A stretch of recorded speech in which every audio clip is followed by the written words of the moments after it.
Hello and welcome to episode 8 of Late Night Linux Extra, recorded on the 9th of August 2020. I'm Joe. Back with another Kyle episode for you.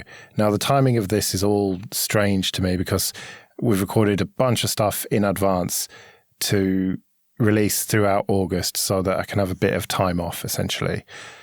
So as I sit here now, we haven't even released the first extra episode with Kyle, and we definitely haven't released the conversation on the main show about Kyle.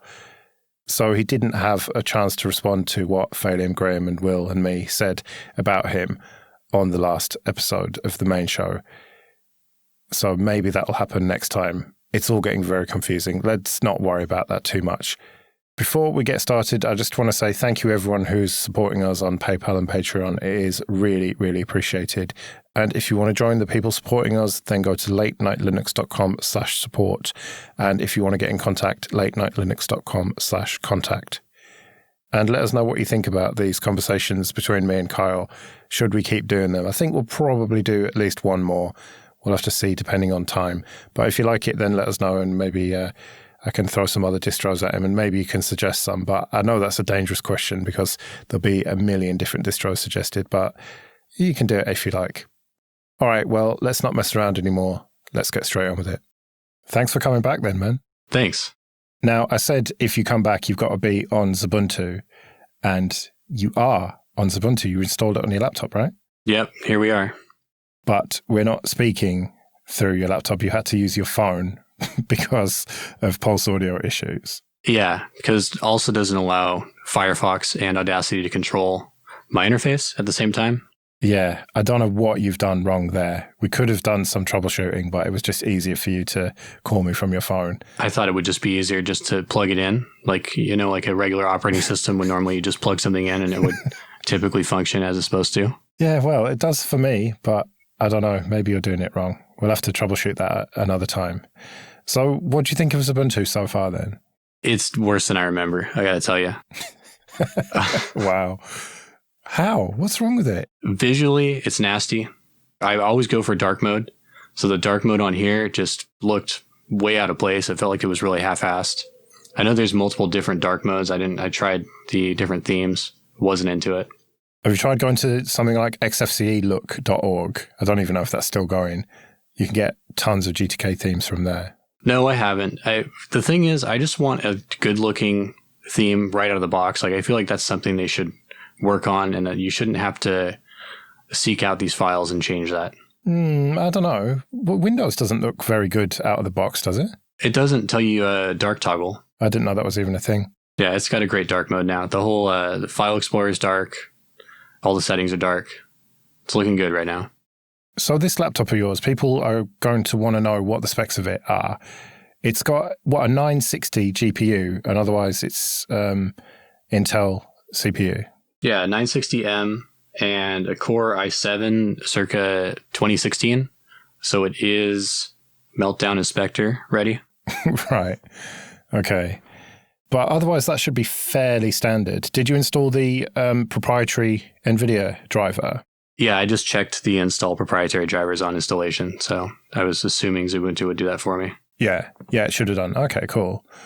But you've still got screen tearing then. You've been complaining at me in Telegram. Yeah, I've got the screen tearing in stock. What, in the desktop or in video playback or what? Desktop. Just playing, like moving a window side to side on desktop. It gives some great screen tearing effects. I haven't actually tried to watch a full movie yet. I'm planning on HDMIing to a TV, but we'll see if I can even handle that. Yeah. Well, my pro tip for that is go to display settings, search for display, and then you've got either mirroring or extend desktop and, various options there. You can turn the internal display off and stuff. Just wait till power saving kicks in halfway through the movie or 10 minutes into the movie.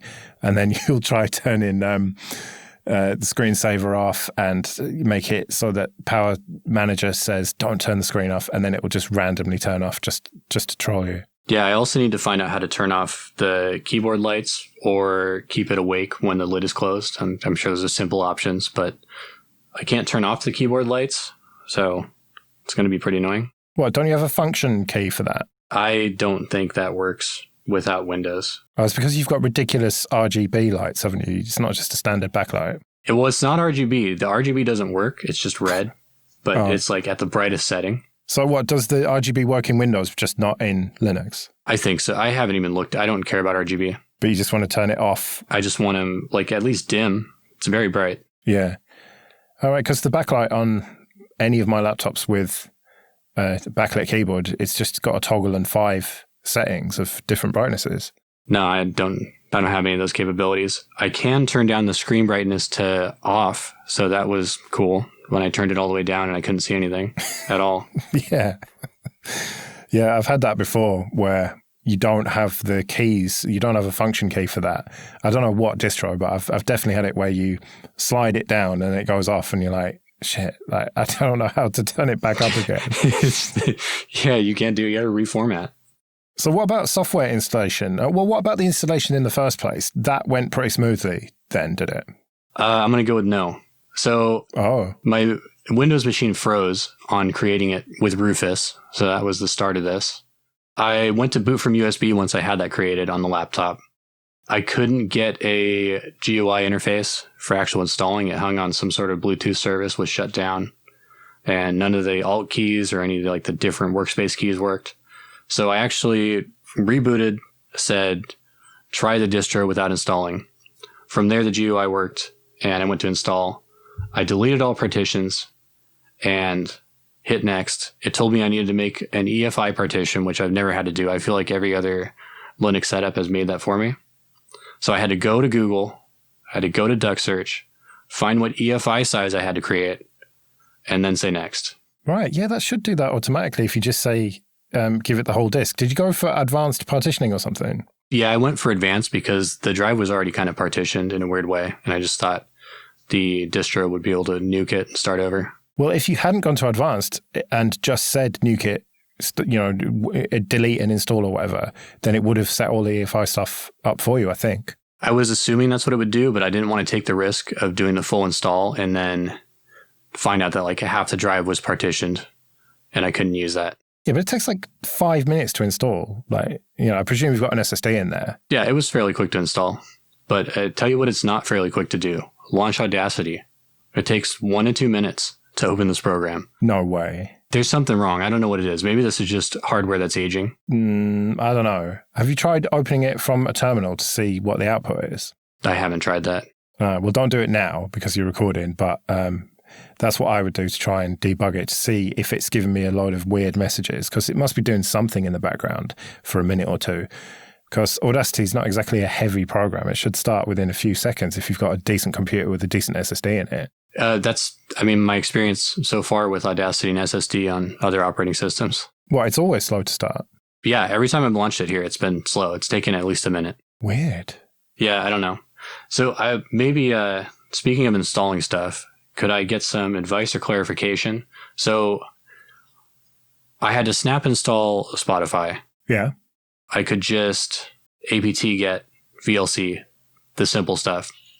And for Telegram, I tried an apt-get for that, and it wasn't on the repo. So I just went to Telegram's website and downloaded that compressed archive. And it's like 2 files. It's like one is Telegram and one is some other file. But if you just launch the Telegram executable, it shows up in the start menu, as it were. And I'm not sure how it's installed.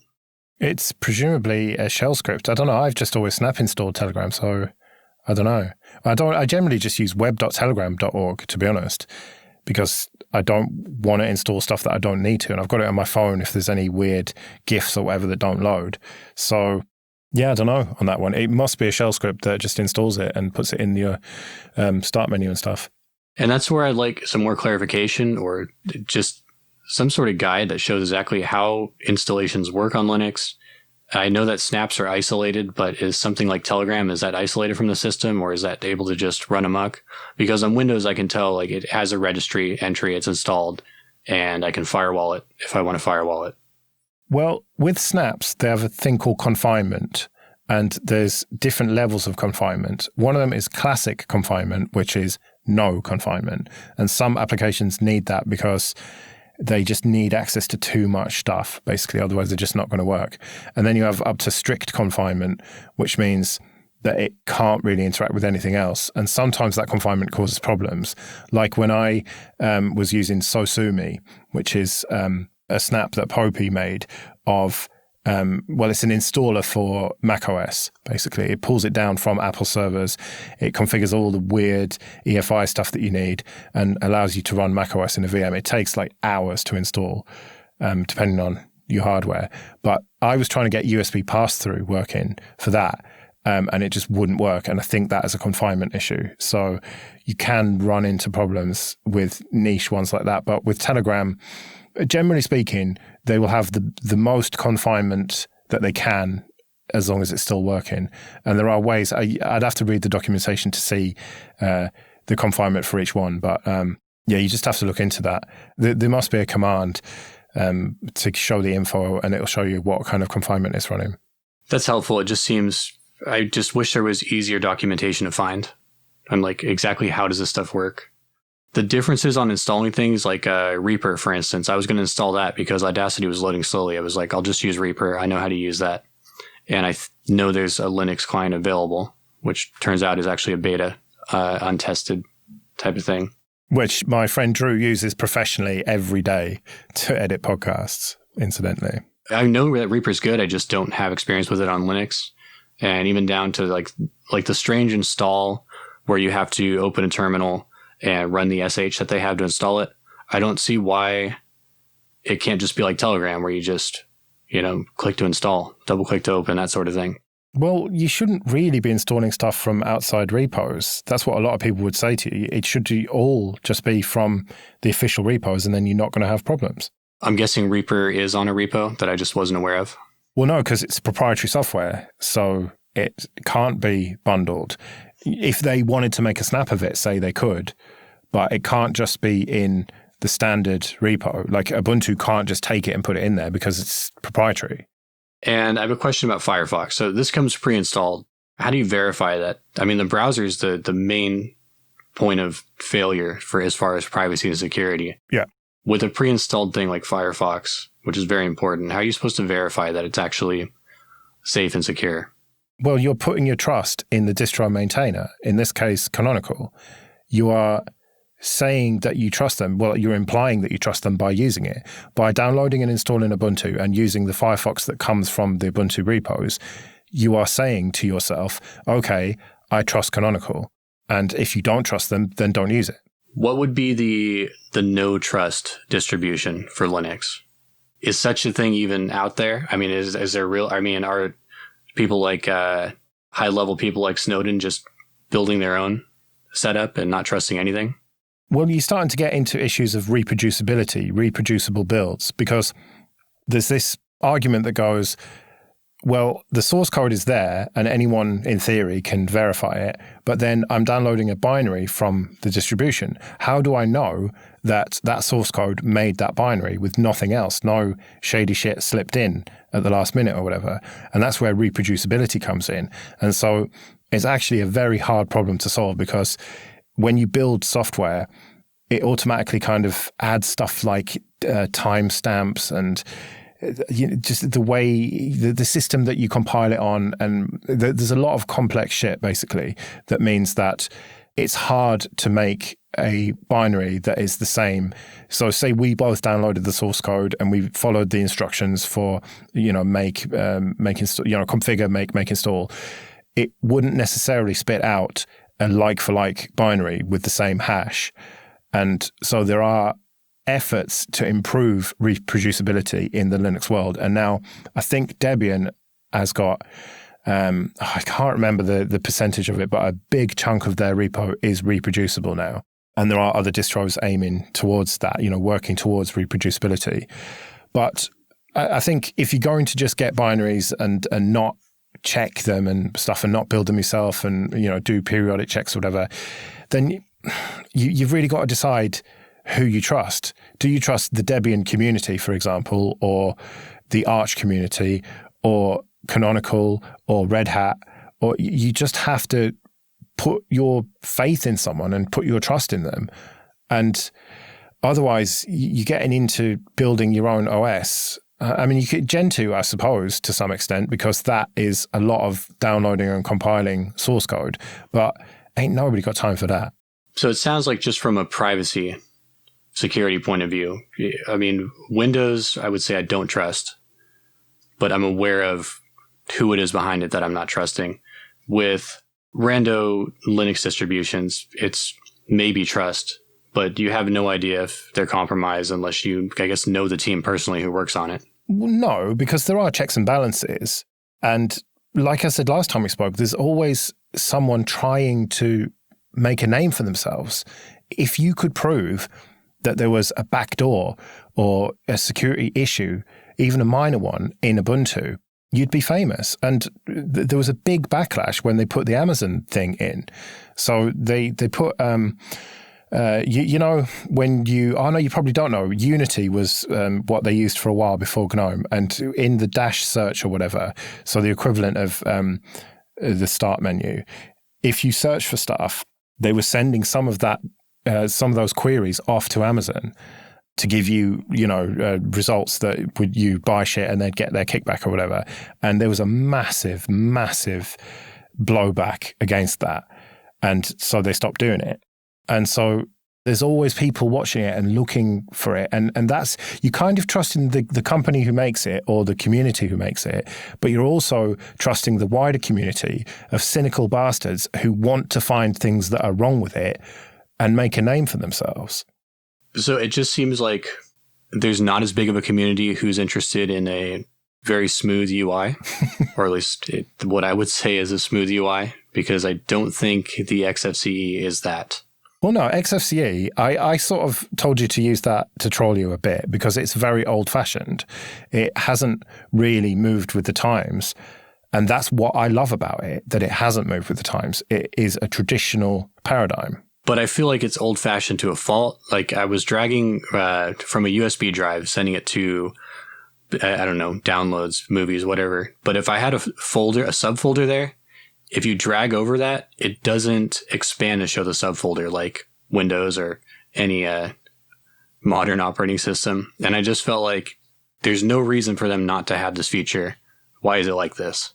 Well, you could swap your file manager out. You don't have to just use Thunar. You could install another file manager like Nautilus, or that got forked and I can't remember what it's called. There's I can't remember what it's called in Mate.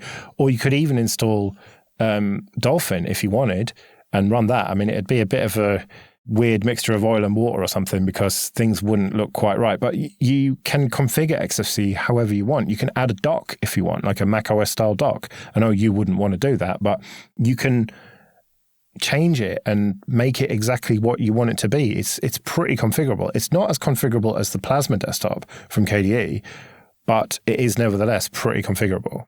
I like the modular aspect of Linux where you kind of you can change every piece of it to suit your needs. But I wish there was something out of the box where it was like, here's something as clean and smooth as a Mac OS or Windows, and you can change it if you want. But I want it to feel like they put some work into it already. Like, for instance, I increased the dock size to get it more of a Windows-like, because it was very small, the icons at the bottom. Yeah, the panel. Yeah, the panel. And their system icons are hideous. As soon as those get a little bit bigger, they're just not in sync with the other icons. They don't expand the same way. They look nasty. It just feels like they just threw something again from a long time ago and just left it there and never updated it. That's very harsh. But I don't care about visuals generally. I use the default theme. I'm also using Graybird. Yeah, as long as it's not horrendously ugly, I'm fine with it. But you're saying that it is horrendously ugly to your eyes then? I would argue that Graybird is horrendously ugly. Well, you would not be alone, sir. So, I'm sure there's plenty of people out there. Now, as for a perfectly smooth experience, I would guarantee you that almost every single person listening to this has got an answer for you. And they'll probably all be different. There'll be people saying Pop OS, just standard Ubuntu, or what about KDE Neon, or what about Manjaro? Well, Manjaro is a good example. That would be worth checking out. The Manjaro XFCE is XFCE, but it looks a lot better, I think. They've put more time into making it look kind of dark themed and stuff. I've actually given Manjaro a try, and I liked the mint green XFCE theme. I thought it looked great. And then I installed this hoping to get something remotely similar, and I can see that's not the same at all. Really? There must be a way to get the Manjaro theme on Xubuntu. I haven't looked. I want to review it like stock, like out of the box. This is what it looks like. This is your experience. If you didn't know how to change anything or couldn't change anything. Yeah. So you can't wait to get rid of this is the bottom line. Correct. I'm over it. Right. Okay. So that didn't work. My XFCE brainwashing didn't work on you. So fair enough. So what are we going to go for next time then? What are you going to try over the next few weeks or whatever? I'm thinking stay Ubuntu based because you're fairly comfortable with apt and stuff. So let's not go too far to start with. Let's not run before we walk. And I'm thinking Pop! OS because everybody says that is like really amazing, really usable, looks great, gaming is great. What do you think about that? I'm interested to try it. I've read that Pop! OS is gaming oriented, and it's probably the distribution besides Ubuntu stock that's trying to make a Windows-like desktop experience that someone can kind of remotely enjoy or be familiar with. So I'm interested in trying that. Well, it is GNOME, so it's not going to be Windows-like insofar as, I mean, that's one thing surely that you liked about XFCE. Once you worked out, or once I told you how to put the panel where it should be at the bottom, that it's basically like Windows, right? Yeah, I think the panel I always put the panel at the bottom. I don't like it at the top. I think if it's on the side, it takes up way too much screen space. Yeah, but with Pop! OS, you're not going to get that. You're going to get a GNOME-style situation, which I just can't stand, quite frankly. Their GNOME has a minimize button, so they've done a little bit of work to make it usable. Right. Okay. I mean, I haven't used Pop! OS much, to be honest, but I'd be interested. I will install it and check it out briefly, but you'll have to tell me what you think about it. We didn't mention the gaming situation. I mean, that is going to be pretty much the same across most Ubuntu distros, I would have thought. It's just a case of there's a lot of stuff that isn't available, like any Blizzard stuff you said to me. And with Steam, it's hit and miss. Some things are native, some things will work with Proton, some things won't. I mean, that's not specific to Xubuntu, right? No, that's just in general on Steam on Linux. Yeah. But maybe you'll have more luck with Pop! OS. I don't know. I'd be interested in that. All right, well, let's call that a day then for now. And we'll be back, hopefully, soon with Pop! OS.